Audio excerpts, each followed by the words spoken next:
DeMeco, do you have an update on Scott Quesenberry, so he part off? We'll get more information on Scott. With him going down the rest, get more information. What's that do? And how is Juice Scruggs performing so far? What do you see from Juice? What I've seen from Juice is I've seen a guy who stepped in and done a really good job of handling a lot of different positions, playing guard, playing center. See a guy who's able to handle multiple things, right? Operate efficiently inside. So we're pleased with where Juice is. How much did y'all spend the off day yesterday just kind of evaluating whether it's trying to avoid some of these injuries, how you guys can basically come out of camp healthy? Is that part of the offense? Yeah, with training camp and the injuries, those things, they happen. Right? No matter what camp you're at, that's going to happen as part of training camp. Just hope guys can acclimate and we can just keep moving forward. Next guy step up. But as we evaluate things from a sports performance side, we're always trying to make sure our guys have the best things available to them when it comes to taking care of their bodies, when it comes to the recovery, regen days. We offer those guys everything they could possibly need, right, to make sure they're taking care of their bodies. With the whole team going out to there whenever the car was leaving, When the team, everyone came up, when Scott went down, it just shows that our guys are connected. They truly care about one another. That's exactly what I'm trying to build here with our guys is, genuinely caring for your teammate, and that's what you see there. Metchie dropped the pass during the drills, and the first person to read him on the sideline was C.J. Stroud talking to him. Is that the type of leadership that you want to see from your quarterback? Well, what I look for in leadership, I look for guys who are positive in what they do, encouraging their teammates, guys who are also you're doing things the proper way where guys want to follow you, guys want to listen to you. That's what leadership is, and it's always about picking the next man up and understanding whatever happened, good or bad, on that play, it's all about that next play mentality, and that shows good leadership. When you have a player that's out for a significant amount of time, whether it be because of injury or illness, and they return, what do you see as the biggest challenge they face whenever they're coming back? Yeah, when players go out and they come back, I always say, the biggest thing is the mental hurdle of getting back. You've gone through the process of getting your body back. Physically, I'm ready to go, but mentally, it's a hurdle, and that's the one that people can't see. People don't understand. Like when you go through these injuries, these guys are very resilient in the things that they have to go through, how tough it is on their bodies, and the things they push through. A lot of guys are out there practicing, and they are dealing with something. Pretty sure everybody's dealing with something, and I never take that for granted. That's what the game of football is. It's things you have to be tough, right? You have to push through tough times, but mentally is that one hurdle that you always have to overcome whenever you're coming back from injury. Earlier this week, Bobby Slowick talked about how the messy pocket for the quarterback's a big thing for him, and the offense from the defensive side of things. That messy pocket, how difficult is that for the quarterback to manage, and how important is it for CJ to get some of those reps here in training camp? Defensively, we want to make it as hard as possible on the quarterbacks. We want to disrupt the quarterback's process as much as possible, and that involves having a messy pocket, right? It involves the defensive line being aggressive in how they rushing together. And when it comes to our offense, it's about them being under pressure, being under duress, and can you make the proper decisions, whether it's to make a big play or whether it's to, hey, let's move on. They got us. Let's get out. No, let's not turn a bad play into a horrible play. Let's just get out of the play and play the next down. Y'all had a touchdown with Nico Collins catching the ball over there. What have you thought about that matchup? And then would you consider Nico y'all's top defense? Right now with the matchup of Stingley,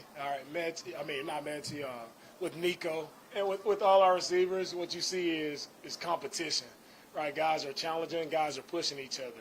And that's what you want to see. Nico has done a good job in camp. He's shown up down the field, showing up playing with really great hands no matter when the ball is coming to him. So he's done a really good job for us. And when it comes to a 1, 2, or 3, to me that doesn't matter because who knows who's going to be out there. It's just can you make a play when it's your opportunity to make a play. Coach, we've seen what the players have been able to do on the field, but off the field as far as being in the classroom, how are they picking up everything that you all installed? And when it comes to the classroom and the installs and what we're asking of we put a lot on our guys. There's a lot of install over these first 6-7 days of camp. There's been a heavy amount of install. And now the time is to, everyone knows what to do, everyone knows how to do it, and now is the time to go and compete, right? Now can you do it better than the man next to you, right? It's time to compete, go earn a job, go show that you want to be a part of the Houston Texans. And also from his demeanor and the example he set, what have you seen from John Metchie overall? John Metchie's demeanor, it hasn't changed. He's the same. He's consistent. He's positive. He's a hard worker. Whenever he's out here in practice, he's giving everything he has. You'll see him after practice doing the extra. He's trying to perfect his craft. So excited with his mentality and his work ethic. It's cool to see. On competing, like it seems like every practice y'all put up some amount of time, all sit and go. How much leeway do the quarterbacks have to dictate what they're doing to see how they differently lead in that situation? When we have our compete periods, I want everyone off to the side and make it as real as it can get. And want to see the players make plays without the coaches standing behind, telling them what to do.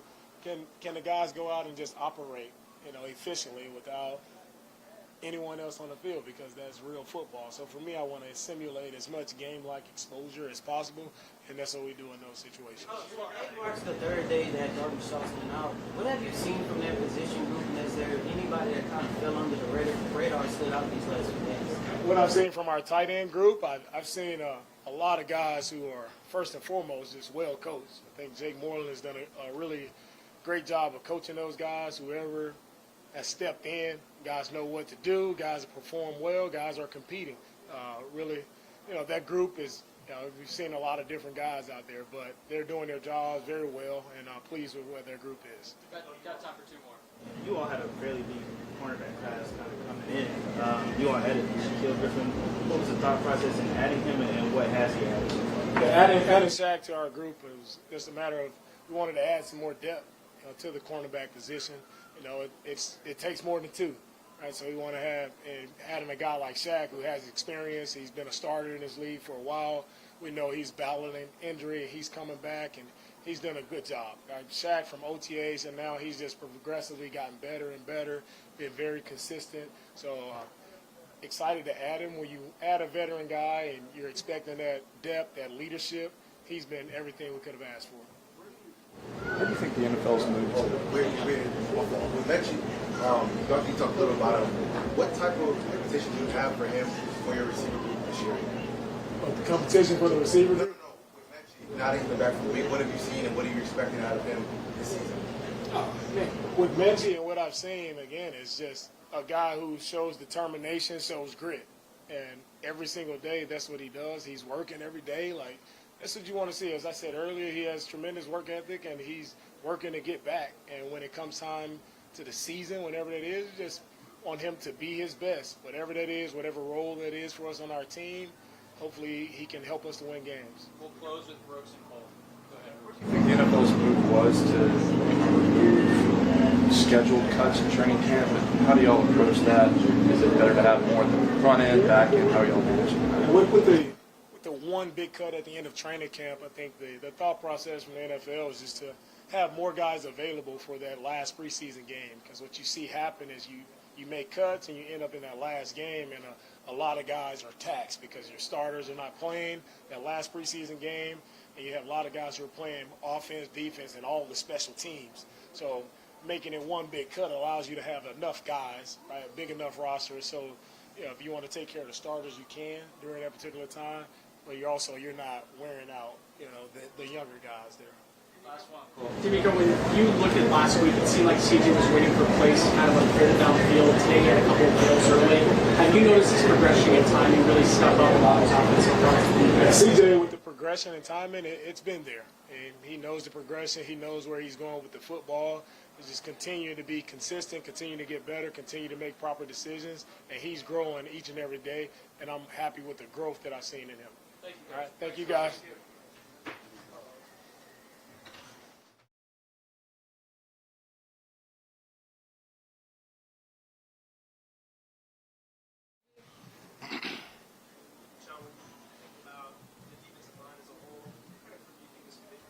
It could be a really, really talented, productive group. I mean, I think we got all aspects of rushers, all aspects of players in general. from Rank all the way to Malik, Will, Jamar. I mean, we got a combo, and I think just overall with us attacking front, how DeMeco wants us and, Burke wants us, I think we can do a lot of things. Sky's the limit for sure. How much have you taken upon yourself to teach Will how to become a defensive player in the NFL? Yeah, I mean, I really ain't got to do too much, but I still obviously give my, my teachings whenever I got some on my mind. But overall, he's a smart kid already. I think he's just one of a well-versed kid, just a humble kid who understands, just want to continue to just soak up knowledge. So it's not much of really teaching I have to do, but I mean, he's definitely open to listen whenever I do have my pointers to give to him. What have these battles been like for you guys, the defensive line against the offensive line? Y'all get to kind of play y'all's real version of football. Yeah. Just overall, just makes us understand what we have in front of us and what we need to work on. And like I said, whenever we didn't have the pads and we have shells on, you can kind of see a little bit. You can work on your hands in that aspect. But to the guys who, physical rushes and understand how you want to set people up, that's when the pads come on. I think that's just beneficial for both sides, offense and defense. Iron sharpens iron, as we all like to say. But I love it. Every single day you kind of just have to switch it up, too, because, even though you may win on some things, you got to continue to just work on these things. I mean, you're going against the best ones, the Tyson LT. You're going to get your money's worth 100%.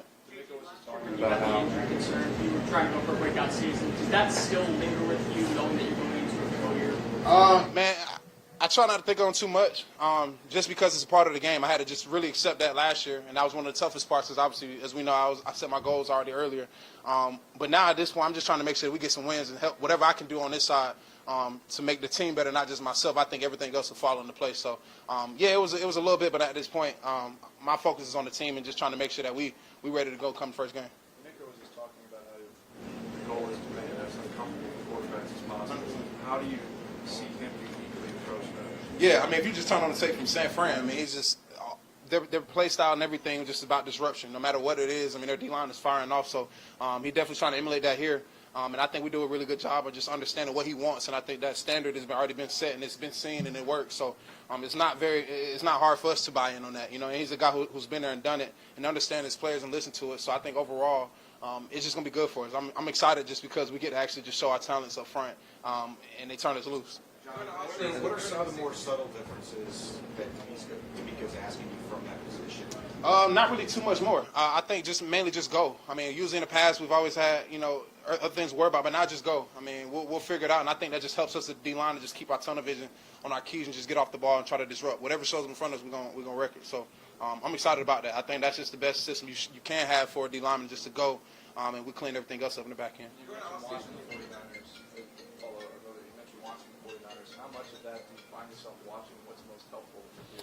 I mean, I think now that aspect I wouldn't say changes on me, because I always like to just get off the ball and be aggressive and attacking. And I think that's why I've had good success in the past. I think overall, I think it just makes us do that without thinking that it's going to be at a higher rate. So I think it's going to be beneficial for us. I mean, the guys we got on this D-line, they're all those type of guys who can literally disrupt the game one by one. So I just think overall that's going to really help us out moving forward. So in the offseason, you got engaged, you have a baby on the way. How much did that change your mindset coming into this season? It's everything. I mean, at this point, I'm waiting. Every day I get done practice, I'm just making sure baby girl all right. My fiance as well. And I just think overall that just adds the icing on the cake. I mean, I think at this point it's bigger than me at this point. So I just when we got drafted guys like Will, I see that. I just get excited for young guys like that, Dylan as well. Ali, all the guys coming in, it's like the same kind of feeling. Just want to get a game back to them, and everything's not about you no more. It's about the team. And I think that helped that process of transition. As he asked earlier about the injury from last year, that just made it much better. Like, hey man, this game is still gonna go on. It's at this point you got to stay you. Understand what the plan is moving forward. So everything else, so you put in a different perspective, makes the game that much easier. You mentioned earlier about the fact that you have to change your techniques and going against the guys. Now, what about your first step? I know that's one thing you're proud of, taking that first step. Yeah. You had to change the anticipation of the first step. Yeah, I mean, and that's the one thing that they wanted to take out of our game is that thinking. After you take that first step, the next step, if it's you running into somebody, you're running into somebody. And you don't have to adjust. You make the guys adjust to you. So going against guys like Titus and LT, they've seen it all. So that's the part where you have to hone in on that technique and also understand how to beat those guys, because, I mean, that's the same technique you're going to see from the best of the best. That's the only way they can stop us, is the way they block us. So other than that, I just see us going, not just that first step, but second and third, fourth, fifth, whatever it is to get to that quarterback. I think overall our defensive line just understands that we got guys that come from the system like this or around the system like this to help us smooth that transition over. Anytime you get to training camp, you're going to have hope and belief that this team can do great things. Right. What's it like for you? This is fourth training camp, right. Fourth different. Yeah. It's exciting, I'll say that. Just because, I mean, obviously the scenery doesn't change, but the energy can change that every time. Your approach, the things you control, can change every time. I think this time, obviously, I know a lot more, been through a lot, and I think now just overall me coming into it this year with a different mindset, everyone else is doing that because at the end of the day, we all want to win. I mean, it's not like we're coming into, a situation where nothing can be changed. We got everything. Even if the situation changes, we still got to progress and get better when it gets here. So the mission never stops. I mean, even one win, even after week one, y'all gonna ask us whatever the situation is. We still got to continue to propel and get better and better no matter what the situation is. So I'm excited to see that for sure. We know it all starts up front, but how comfortable are you on the back end knowing that they have your back? Oh yeah. From Jimmy all the way down to to C. Harris, down to Kirko, to Henry, whoever it is out there calling shots, I'm comfortable with all of them. And on the outsides, obviously Sting and whoever it is out there, I'm really comfortable because at the end of the day, I know we're gonna do our part up front to try to make it uncomfortable as possible for the quarterback, so that way they don't have to guard as much, where they can just basically they stand on their man a little bit, the ball might come out bad and they get a pick, and that's how the defense is supposed to be happening. You know what I'm saying? It's not supposed to just be one person making a play, and it all works together. So if we get pressure up front, they end up getting picks. You know, they make the quarterback hold the ball, we get sacks, and the linebackers they just clean it up. So I mean, overall, I think it just takes the weight off of everybody and lets us just go, so that way they can really just do their job in the back end. You see Jimmy being a difference-making personality as well as a difference-making player. Yeah, 100%, man. We already seen that from the first day he stepped in. Humble guy, understands the game, understands talent, understands how to coach certain guys and be that mentor, that big brother as well, who's done it and brings that fire all the time. You know, Jimmy gonna lay the wood anyways. I mean, that's just how he's been since he's gotten in the league. But I'm super excited just to have him as a vet, a guy who knows what they're doing, who's been there, and continue to bring us up as we have a young team and have that energy at the same time. JJ, you were talking a lot about last year, your individual goals. Yeah. What are them this year? Then what are the team goals primarily with the defensive line in general? Yeah, just making plays, man. Just don't switch it up. Just continue to make plays, do your job. The game is gonna come to you. I didn't really set out too many more other than that, just to play ball and just hone in on my technique. When I look too far ahead, that's when things get out of sight. I only control the controllables. I mean, every single day. So, and as for a D-line, as for a team, we already know what the mission is. It's to win. It's to win. I mean, it's do whatever it takes to win. I mean, at that point, we done seen it all. We've been there, right there at it. Now it's time to make that transition, take that extra step. So, I'm excited. What's different about having a younger coach who also played in the league recently? Right. What's the difference? Anything that come out of his mouth is not BS. I mean, you know what I'm saying? It's he gonna get it to you straight. I mean, he understands what it is. He's been there right at it, as you all seen in the past. I respect a guy like that. You know, I can respect a guy who's telling me, who might get in your face, who might say certain things you might not want to hear at the same time, but he understands what greatness is and understands like how to get to it. And I think when you have a coach like that, it changes the whole perspective because you feel bad to let him down. You know what I'm saying? So I just think overall, he's a guy who understands and sees everything in these players, and each individual he's putting out there, he expects greatness, and I think that's what he wants, and that's what we're going to get. Thank you. For sure. Appreciate y'all. Yep, y'all have a good one.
itself? Are you moving the way you want to? Oh yeah, for sure. I actually was just talking about that. Finally get to full speed, getting a chance to move how I used to move back in the day, which is really good and really confident about that. So, man, it's been a special moment for me to be able to move the way I've been moving out there today. What do you think about the DB room, how they're performing, week in the camp? What have you seen from them? Oh, man, we got some studs on defense. One thing about it, then that DB room, man, it's stacked. It's definitely a cool group to be a part of, especially competition-wise. I get a chance to learn from a lot of the guys. I seen Stingley stepping up in a big way. I see Petrie being the leader for that room that we need him to be. And, Steve is just a savvy vet, so it's good to continue to learn from a guy like that. I feel like everybody is taking it a step above, in that competition room. So, man, that DB group, we got a bunch of studs in there, so I'd love to be a part of it. What about the exchange? Those competition periods at the end of practice, you guys are kind of holding on defense. What are those like? What are your takeaways from that? Oh, man, the main thing is, you get a chance to get them game time reps besides just, going through practice, but you get a chance to feel the different situations, getting a chance to feel what it feels like to go on third down. You get a chance to feel like for a team to go for it on fourth down. Game-winning situations, you got to be able to knuckle down to be able to make the plays you need to make. So it's awesome to be able to get a chance to go through those situations before, this upcoming first preseason game for sure. So it feels good. Shaq, when you're going in there and you're reviewing the film, obviously you're looking to shore up some of the things that you guys are doing or not doing, but is there anybody offensively that's popped off the screen to you guys? Oh, man, I feel like the receivers is definitely stepping up. You got these young guys who continue to make plays. One person who I've been going against for a long time, Robert Woods, another savvy vet. I got a chance to go against him twice a year when I was with Seattle.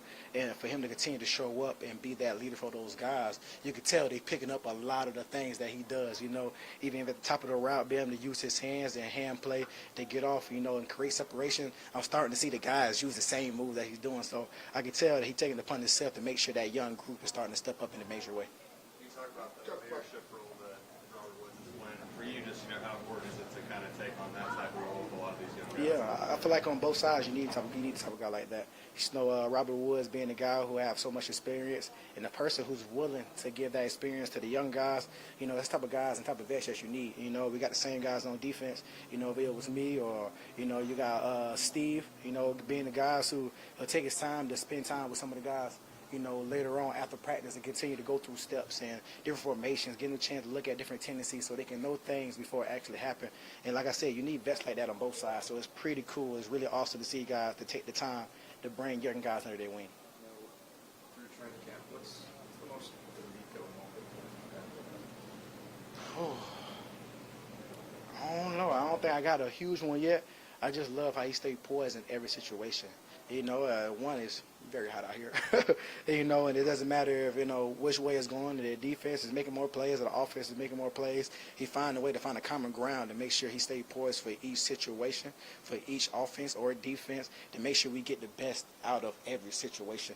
And, I feel like that's the biggest thing I took away from him because I feel like players got to have that type of poise when you get into big-time games where, you get to the point where, you're too high off the lights because, it might be Thursday night or Monday night, but you can treat every single game or every single rep like your life depends on it, like it's a Super Bowl rep, and I love that from him. I think that was my moment for him. Every rep got to be a Super Bowl rep, and I love that. Let's go a couple more. Shaq, you talked about the fact that in the room, you bring a source of knowledge coming in now, the reception of your knowledge and what you impart in the room, and the guys being able to come in and tap into your knowledge strength. I feel like the main thing I continue to tell people, I give props to Richard Sherman every time I get a chance to, because it's the guy who took me under his wing. I came in that Legion of Boom, era. I was like, man, these guys are too tough, man. They ain't going to help me. And Richard Sherman, one of the guys who took me under his wing and gave me everything he could give me. And, I'm just being the vet that can do the same, give it all back to the young guys who may need it. It's some special guys out there, and I can only imagine what they can do with my type of knowledge and their type of skill set. So I'm never the type to keep it to myself. I'm ready to give whatever I can to this defense organization, whatever my role may be. All good? Appreciate you guys. Appreciate you guys. Yes, sir.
For Metch. Sean, what's this entire year been like for you? What's it feel like to be back on the field at what you love? This entire year has been eventful for sure. Has its ups and downs, but being back on the field feels great. It's been a long way coming, but it definitely feels like a blessing, and it's something you're grateful for every day. John, what was the most challenging part of the journey you went through? The most challenging part. I think there are a lot of challenging things. It challenges you spiritually, mentally, physically, of course. I think the most challenging part was kind of just dealing with it with my family, being in a different country for the most part. They would come down, but most of my loved ones were in a different country. So I think that was probably the most challenging part. Was there ever a point where you thought you might not play football again? Yeah, I'm not going to sit here and say no. I feel like at the beginning stages, of course, you don't know what's going to happen. You don't know what the future has in store for you. You, of course, hope that you can overcome it and play football, but I would probably say the beginning stages. There might have been some doubt, but I've had a strong faith. I had a strong faith then, and I have a strong faith now. So. You talked about your family being in the support system. What about your teammates back at Bama? What kind of support system did you get from them when going through this journey? Yeah, definitely. Not just my family, my team here, my teammates here, my coaches here, my old college coaches, Coach Saban and all of them, all the staff, all the old players, they all reached out and they were always with me every step of the way. So although my family wasn't here, I had a huge support system from this team and my college team. John, I know that the mantra here is swarm, but it also seems like it's iron sharpens iron. I see you get with some of the defensive backs after practice, like you were just with Steen. What is he teaching you as far as from a wide receiver and a defensive back perspective? Yeah, iron sharpens iron. Yeah, that's nothing new to me, and a lot of the guys that came from Bama or some of these SEC schools, we've kind of had that mentality. So coming here, that isn't really anything different. And I think working with Sting and the guys is just working on our crafts, talking about things that we got each other on in practice, how we can make each other better, how we can just help push both of our games forward. So I think that's what that's a lot about. John, after that path you went on and everything you just said you went through, what was the moment like when you got cleared and you got to be back on the field with the boys? Like you hadn't been in a long time, especially since you had an ACL too. So. Yeah. Just gratitude. I think that's pretty much what the whole moment was like, just gratitude. I was really grateful that day that I was just able to come out here and start playing the game I love again, worry-free. Just able to play ball, not have to worry about much, but just playing ball. So I was really grateful that day. When you were going through your treatment, was it some of the people that you met that that wasn't famous or played football, none of your teammates? Some of those people that you met that encouraged you as well. Yeah, 100%. I can't go into names because we'll be here all day, but majority of the people that had a huge impact on me were people that I met in MD Anderson during that time, whether it was patients, the janitorial staff, the nurses that were there with me every night, and my doctors, but mainly patients. I think there were definitely a countless number of people that come to mind that really impacted me and gave me a lot. What is it that you think got you through it the most? My faith in God, and my family, my mom and my brothers. My faith in my mom and my brothers, for sure. John, there was a time last year where you were here on the field and you got to host some folks. What was that like? What do you remember about that day? Yeah, it was very special. I had a group of those people that I was talking about here, and they had a great time. It was a big day for all of us just because every day at MD Anderson we used to kind of be up there and we can see the practice facility and the stadium from there. So it was cool that we were finally able to be here, have a different perspective of us. It's definitely something I hope to do again and again and keep that group going. But it was very special for all of us, for sure. John, do you feel physically 100%? Are you all the way back? Yeah, I feel 110% actually. Over the year, I feel better than I did. I feel better now than I ever did in college, and I feel better than I was when I got before I got diagnosed. So I feel 110% for sure. What was that moment like, out there in Anderson when you get ready to last treatment to ring that bell? What was that? When that got to that moment? What was it like for you, and now where you are now? That moment was special. It seemed to be more special for the people around me, but it was extremely special for me just because, when you get diagnosed and you're in the hospital, you don't really have an end clock. The best you can really do is just take it day by day and go stack brick by brick. So you're never really looking too far down the head of the road when you're there. Other patients and I, we were just worried about winning our fight every day, like day by day. And when it got to the end, you kind of look up and you're like, damn, we accumulated a lot of treatments and a lot of days. And that's kind of when you start thinking about it. But I think going into that day was kind of the same thing for me. I was just winning the next day. I'm not sure getting back is a mental hurdle in itself. At what point did you feel like you were kind of worry-free, or if you haven't, got to that point, but at what point did you feel like you were comfortable? I always feel like I'm comfortable. I feel like I beat the toughest battle, and now living and being me is kind of just to be free and be confident in myself and my body of work and who I am. So I don't think, of course there's a learning curve of learning the plays, game with the team, chemistry, and all of that. But as far as comfort in myself and my game, I have that completely. You play with a couple more guys. You play with the number 1 and number 2 overall selection in this past draft. What are the similarities you see between Bryce Young and C.J. Stroud? They're both great quarterbacks, I would say. I guess if you want to say similarities, they're both great quarterbacks. Aside from that, they're two individual people. So there's a lot of differences there as well because they have completely different personalities and stuff like that. But as far as their ability to play ball, they're both great at it. Before you got diagnosed, were you sick at all? Did you have any symptoms, or was this a complete surprise? Yeah, there was, which is why I always encourage people to get checked up and do all those things the hospital requires. I'll always be for that. I probably thought I had a cold. Or something for like a week or two, headaches and stuff like that. There were a couple symptoms before. It's not like I woke up one day and it caught me out the blue. But yeah, leading up to it, I was definitely starting to feel a little ill. Last two, Cole and DJ. John, you and everyone else were talking about the patients who were going through the same battle, but you come from different lifestyles, different journeys. What was the biggest lesson you took away about going through this treatment process with everyone who has just a completely different story than you? Yeah, the biggest thing I took away was just kind of to show up and fight, right? Like we kind of understand and we kind of take for granted life and everything we have to do or everything we get to do during a day.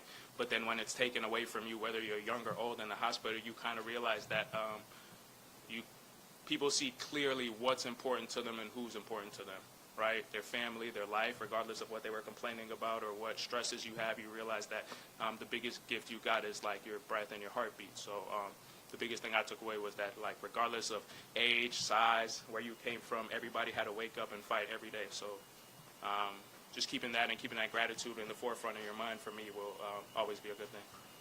You mentioned initially you didn't know if you'd be able to make it back. Were there any moments where you thought, this situation could have been fatal, and how did you get through that process mentally? Yeah, for sure. I guess an answer to tie into that is faith, right? Definitely, especially for my kind APO, acute promyelocytic leukemia, which is one of the most curable forms of cancer, but very tough at the beginning. So I was blessed and very grateful to have one of the most curable forms of cancer. As y'all see, like, I didn't lose my hair and a lot of stuff like that. So I was very grateful and very blessed for that. But at the very beginning of it, when your diagnosis is a very tough part, it's the most critical part. And I think all of that was just my faith. That you can only rely on your faith in those situations, and in situations when you're you're forced to be faced with your own mortality. You see what it is you really believe in and who it is you really believe in. So my faith in God is really what kept me comfortable and in a belief that this was all for a greater purpose and a bigger reason. Thank you, Matt. Appreciate y'all.